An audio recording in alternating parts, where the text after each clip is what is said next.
先把这个竹片往后凹到这个洞里面，然后就放些石头，比较小的石头或竹子或细细的东西，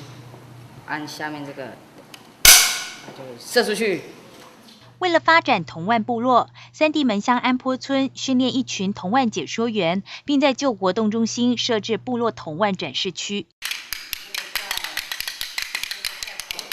解说员手中拿的是早期原住民用来驱赶鸟类的棒子，另外这竹制的水枪是调皮小孩的最爱。而如果你平衡感不错，也可以试试踩高跷。安坡部落目前约生产30多种童玩，除了能让游客体验，也有 DIY 课程让游客亲手制作。我们一直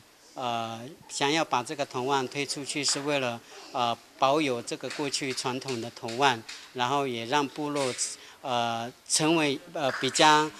特别的一个产业。其他的部落他们可能就是农特产呐，或者是琉璃珠什么的。那当然，我们就想说，童玩是一个虽然它并不是很精致的产品，但是我们就是以在地的采集，然后教导游客怎么样从最基本的采集，然后做成一个